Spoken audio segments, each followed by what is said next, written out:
নবী সাল্লাল্লাহু আলাইহি ওয়াসাল্লাম বলছেন, হাক্কুল মুসলিমি আলাল মুসলিমি খামসুন, সহিহ বুখারীতে আছে যে একজন মুসলিমের উপরে অপর মুসলিমের হক আছে 5টি। রাদ্দুস সালাম, সালামের জবাব দেওয়া।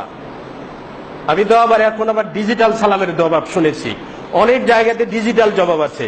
সালামে দিবেন আসসালামু আলাইকুম ওয়া রাহমাতুল্লাহ, কেউ বলছেন ওয়ালাইকুম, মানে এইরকম বিভিন্ন তালের যে সালামের জবাব আছে, মানে মানুষ এতটাই বেঈমান বা মানুষ এতটাই মির্জাফর, একজন ব্যক্তি তার উপরে শান্তি কামনা করছে, এটার জবাবটা কি দিতে ব্যথা লাগে, অথচ সে বলবে মুসলিম। মানে এতটা অহংকার, এতটা দাম্ভিকতা, এতটা নিজেকে উঁচু মনে করে যে আসলে কোন টুপিওয়ালার সালামের জবাব দেওয়াটা তার কাছে গুরুত্বপূর্ণ নয়। অথচ আল্লাহ রাসূল বলছেন রাদ্দুস সালাম, সালামের জবাব দেওয়া, এটি হচ্ছে মুসলিমের হক, মুসলিমের অধিকার, এটা পাওনাদার। আল্লাহ রাসূল বলছেন কোন ব্যক্তি যদি সালাম দেয় আর সালামের জবাব, সালাম দেওয়াটা সুন্নাত আর সালামের জবাব দেওয়াটা ওয়াজিব, কিন্তু সে ওয়াজিব পরিত্যাগ করলে তো পাপী হবে। তো আল্লাহ রাসূল বলেন রাদ্দুস সালামি, সালামের জবাব দেওয়া। ইয়াদাতুল মারিজি, অসুস্থ ব্যক্তির সেবা করা, এটাও তো আমাদের মাঝে নেই।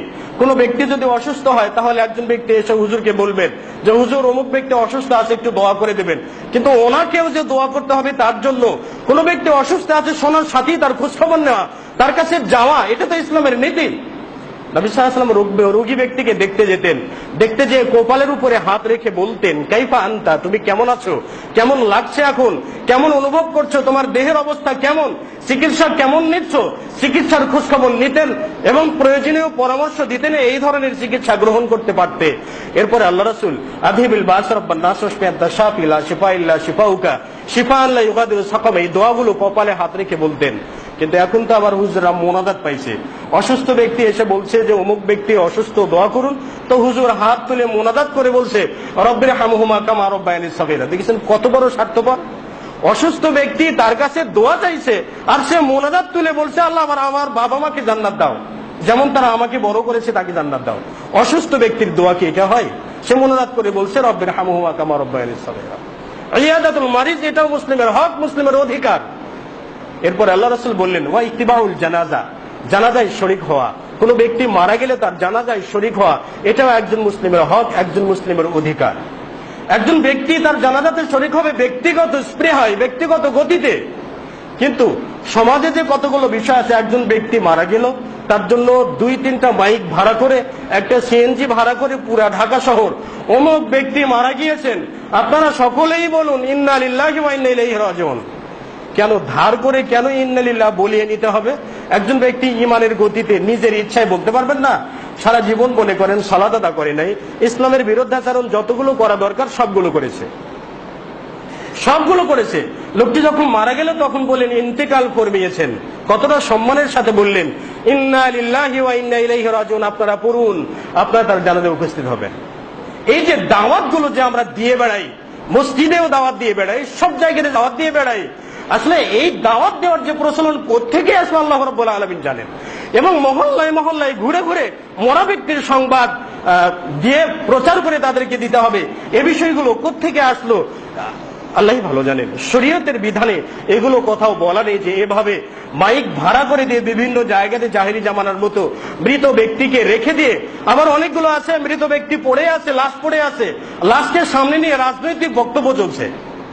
একজন ব্যক্তি বলছেন যে উনি ভালো ছিলেন, খুব ভালো ছিলেন, ফুলের মতো পবিত্র ছিলেন, তো আপনারা এটা সেটা করবেন, তার জন্য মাগফিরাত কামনা করবেন।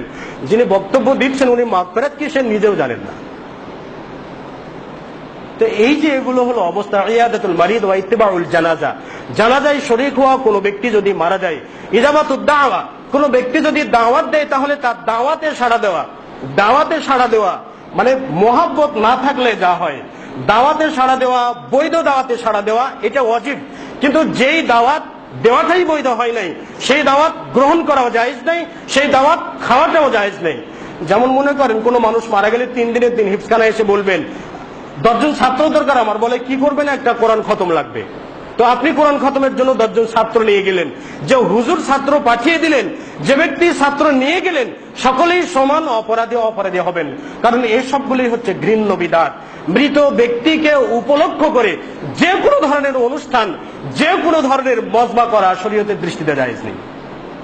মৃত ব্যক্তিকে লক্ষ্য করে তো দাওয়াতের পদ্ধতি যেগুলো আছে, যদি শরীয়ত মোতাবেক দাওয়াত হয় সেটাতে শরীক হওয়া অবশ্যই ওয়াজিব, সেটাতে শরীক হতেই হয়, ওয়াজিব। আল্লাহ রাসূল বলেন ইজাবাতুদ দাওয়া, দাওয়াতে শরীক হওয়া এটাও একজন মুসলিমের অপর মুসলিমের উপরে হক। এবং তাশমিতুল আতিস, হাসি দাতা ব্যক্তির হাসির জবাব দেওয়া। হাসি দিলে কি জবাব দিতে হয় আমরা জানি? একটু শিখবেন তো, কষ্ট করে শিখবেন নাকি কষ্ট হবে? কষ্ট হবে। কষ্ট না হলে যে ব্যক্তি হাসি দিবেন, মানে হঠাৎ করে তার হাসি হয়ে গেল, হাসি হওয়ার সাথেই সে ব্যক্তি বলবেন আলহামদুলিল্লাহ। যিনি হাসি দিলেন তিনি বলবেন আলহামদুলিল্লাহ, আর যিনি হাসির জবাবটা শুনলেন তিনি বলবেন ইয়ারহামুকাল্লাহ, আল্লাহ তোমার উপরে রহমত বর্ষণ করুন। আর যে ব্যক্তি ইয়ারহামুকাল্লাহ শুনবেন সেই ব্যক্তিরও জবাব আছে, ইয়াহদিকুমুল্লাহু ওয়া ইউসলিহ বালাকুম, আল্লাহ রাব্বুল আলামিন তোমাদেরকে হেদায়েত দান করুন এবং তোমাদের মুসিবত থেকে আল্লাহ রাব্বুল আলামিন পরিত্রাণ দান করুন। এগুলোই হাসির জবাব। একজন ঠাস ঠাস করে হাসি মেরেই যাচ্ছেন, আলহামদুলিল্লাহর মুখে আসছেই না। ঈমানটা থাকলে তো আলহামদুলিল্লাহ আসবে, তো না থাকলে কোত্থেকে আসবে? পকেটের টাকা থাকলে কিছু পণ্য পাওয়া যাবে, টাকা না থাকলে কেউ আপনাকে দেবে না। তা আসলে ঈমান নেই বলে হাসির জবাবটাও জানি না, অন্যজন জবাব দিলে কি বলতে হয় সেটা তো পরের ব্যাপার। তো আমল তো করতে পারবেন, হাসি দিলে আলহামদুলিল্লাহ বলতে পারবেন। হ্যাঁ, আমাদের সমাজে আবার আরেকটা ভুল আছে, বাচ্চা কাচ্চা যখন হাসি দেয় তখন বাচ্চাকে উঠিয়ে ঠেকনা দেওয়া শুরু করেন, যে বাচ্চার মাথায় কোনো সমস্যা হয়েছে নাকি, ঠেকনা দেওয়া শুরু করেন বা মাথায় হাত দিয়ে আলতো থাবড়ানো শুরু করে দেন। আমরা এটা করে থাকি, কিন্তু বাচ্চাদের যখন হাসি হয়, বাচ্চা তো আলহামদুলিল্লাহ বলতে পারেন না, বাচ্চার মা তো বলতে পারেন, তাই না? বাচ্চার মা তো বলতে পারেন। বাচ্চার মা বললে বাচ্চা একদিন, দুদিন, 3 দিন, 4 দিন, 5 দিন, 10 দিন, 1 মাস পর্যন্ত যদি বাচ্চা শুনতে পায় যে আমার হাসি হলে আমার মা আলহামদুলিল্লাহ বলেন, তাহলে বাচ্চাটাও জানবে অবশ্যই এটা নিয়মই, হাসি করলে আলহামদুলিল্লাহ বলতে হয়। আপনিও বললেন, সওয়াবও পেয়ে গেলেন, এবং দীর্ঘদিন পর একটি সভ্যতা, একটি শরীয়তের সুন্নাত, নবী সাল্লাল্লাহু আলাইহি ওয়াসাল্লামের তরিকা আপনি আপনার পরিবারে চালু করে দিলেন।